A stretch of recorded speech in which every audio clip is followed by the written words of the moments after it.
वक्त है, अभी अभी एक बहुत दर्दनाक अफसोसनाक खबर मैंने सुनी है और मेरा दिल हिल गया कि सियालकोट जो पंजाब का एक मशहूर हिस्टोरिकल शहर है, वहाँ पे कोई श्रीलंकन एक फैक्ट्री के मैनेजर थे। हाँ जी, उन पे कुछ लोगों ने इल्ज़ाम लगा दिया कि उन्होंने ब्लास्फेमी की है। ब्लास्फेमी का मतलब ये है कि आपने इस्लाम के शान के ख़िलाफ़ कोई बात की है, रसूलुल्लाह के ख़िलाफ़, यानी दो तीन ये चीज़ें इसमें होती हैं।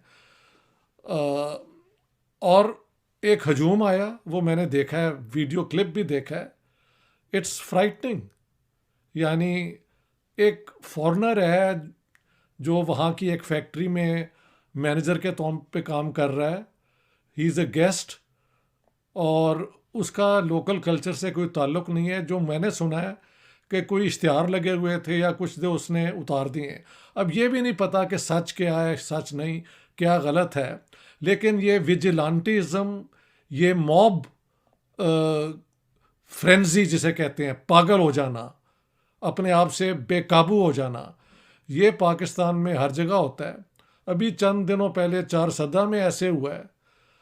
कभी किसी और को पकड़ लेते हैं। देखें, मेरी इल्तिजा है पाकिस्तान गवर्नमेंट को कि ये आप इस्लामोफोबिया की जी मुहिम चला रहे हैं ना, एक्चुअली उसका दुनिया पे तो कोई पॉजिटिव असर नहीं होगा। Nobody is going to listen to you.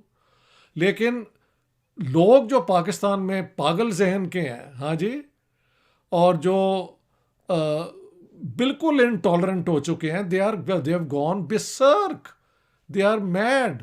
हाँ जी, वो इस्लामोफोबिया का मतलब समझते हैं कि उनको हक है बदला लेने का। और उन्होंने जाके श्रीलंकन जो कि गेस्ट है पाकिस्तान की प्रोडक्शन के अंदर, उसका कुछ, ही from what I have read in the Dawn, he is a manager of a factory.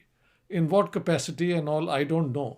लेकिन अब पंजाब की हुकूमत ने, प्राइम मिनिस्टर इमरान खान ने, बाकी मिनिस्टर्स ने जो कंसर्न्ड हैं, उन्होंने इसको बहुत स्ट्रांगली कंडेम किया है। ये बहुत अच्छी बात है। ये this is how a government should behave and respond to such outrages. हाँ जी, इतना बड़ा जुल्म।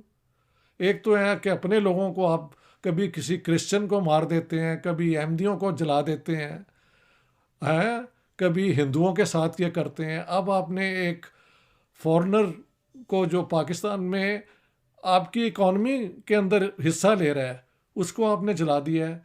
उसको शायद इस्लाम के असूलों का ही नहीं पता। He is just there. और ये मॉब जो है ना, मॉब साइकोलॉजी, जो कई सालों से पाकिस्तान में हर वक्त नज़र आती है। इन्होंने सलमान तासीर को कत्ल किया बेदर्दी के साथ। इन्होंने शहबाज शरीफ जो फेडरल मिनिस्टर थे फॉर माइनॉरिटी अफेयर्स और क्रिश्चियन थे, उनको शूट डाउन किया। इन्होंने मशाल खान को बेदर्दी से कत्ल किया। एक प्रोफेसर थे अंग्रेज़ी के बहावलपुर में, उसको उनके अपने स्टूडेंट ने जाके कत्ल किया और वहाँ बैठा रहा कि आओ मुझे तुम अरेस्ट कर लो। इसने कोई पता नहीं, कोई पार्टी, वेलकम पार्टी करनी चाहिए थी स्टूडेंट्स की। ये देखें, ये बर्बरियत है। ये बर्बरियत भी नहीं है, क्योंकि अरब सोसाइटी में ऐसे नहीं होता, ना ईरान में होता है जो इस्लामिक स्टेट्स हैं। वहाँ पे एक कोर्ट केस होता है, उसके बाद अगर वो चाहें तो वो सर कलम कर देते हैं या वो संसार कर देते हैं। दोनों ये प्रैक्टिसेस मेरे ख्याल से are barbaric and they have no place in the civilised world. लेकिन वो फिर भी एक लीगल प्रोसीजर के बात होता है। पाकिस्तान के अंदर तो विजिलेंटिज्म, यू नो, ये जो मॉब्स हैं, ये जो चाहे they take the law in the hand and they kill people at with impunity, more और लेस। अब देखते हैं कोर्ट केस क्या बनता है, कितने लोगों को पकड़ा जाता है, कितनी सज़ा दी जाती है। लेकिन what is the problem? The problem is the blasphemy law. मैंने पढ़ी है, ब्लेस्फेमी लॉ इतनी लूजली वर्डेड है कि आप इशारे से, चंद अल्फाज से, हरकतों से कोई भी ऐसा काम करें जो मज़हब को के ख़िलाफ़ हो, इस्लाम के ख़िलाफ़ हो। पता नहीं बाकी मज़हबों का भी ज़िक्र रस्मन किया है, लेकिन इट्स ऑलवेज इस्लाम। हाँ जी, तो आपको चार्ज किया जा सकता है। जब ये कानून बना था आई थिंक 1981 या 82 में, तो उसमें था कि मैक्सिमम पनिशमेंट सज़ाए मौत के बजाय शायद लाइफ इम्प्रिजनमेंट थी और एक फ़ाइन था। बाद में वो लॉ चेंज करके और भी एक्सट्रीम कर दी गई और लाइफ इम्प्रिजनमेंट वहाँ से हटा दिया गया। Now it is death penalty if you are found guilty of blasphemy. तो being found guilty of blasphemy तो एक प्रोसेस है ना, जिसकी सेफ्टी, जिसकी लीगल प्रोसीजर पे बहुत बड़े सवाल हैं। लेकिन ये विजिलांटी ग्रुप्स, मॉब्स जो हैं, जाके जो हरकतें करते हैं, इन्होंने साउथ पंजाब में भी किया है, ये हरकत होता रहता है। और अब तो श्रीलंका के एक जो हमारे गेस्ट यहाँ पे हैं, मैनेजर ऑफ अ फैक्ट्री, उनको भी इन्होंने मार दिया है। Who knows that poor man didn't even understand what he was doing. यही मैंने क्रिश्चियंस को कहते देखा है कि हमें तो पता ही नहीं कि ब्लेस्फेमी का मतलब क्या है।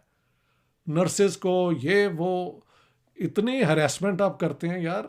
देखें, पाकिस्तान का दुनिया के अंदर जो ग्राफ है ना, वो AP centre of terrorism, AP centre of extremism, AP centre of you know all those unlawful illegal activities, non state actors, ये सारा है।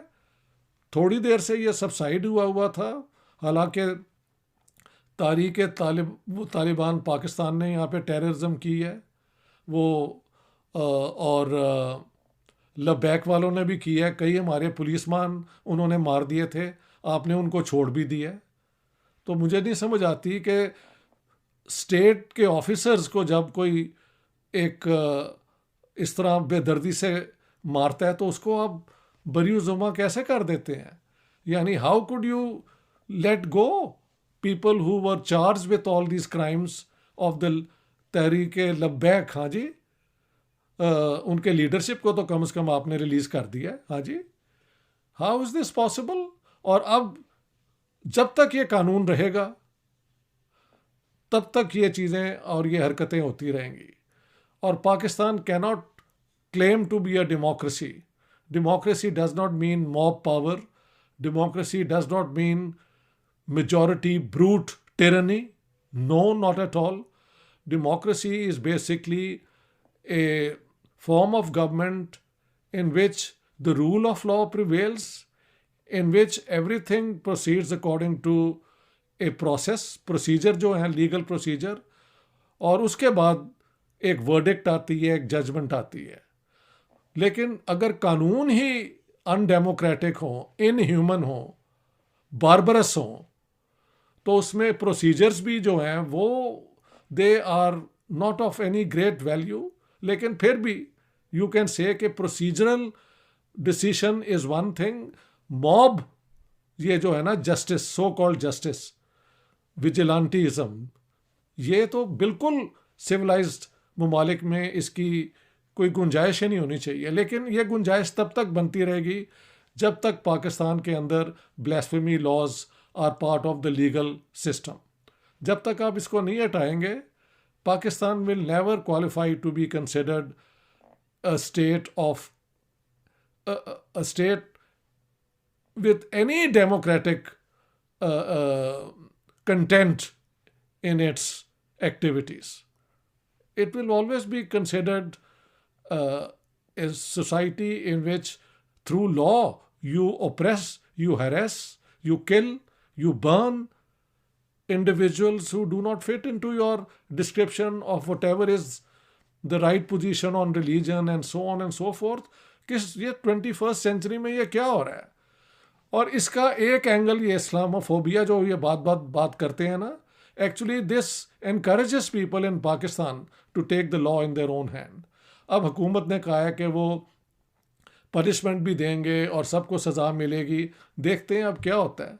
But this poor man, his life is lost, and I don't know how many more lives this blasphemy law will claim. Why don't you get up in Pakistan as our leaders and take up the debate and remove this? रसूलुल्लाह के साथ जो लोग प्यार करते हैं वो पहले भी करते हैं, अब भी करते हैं और करते रहेंगे.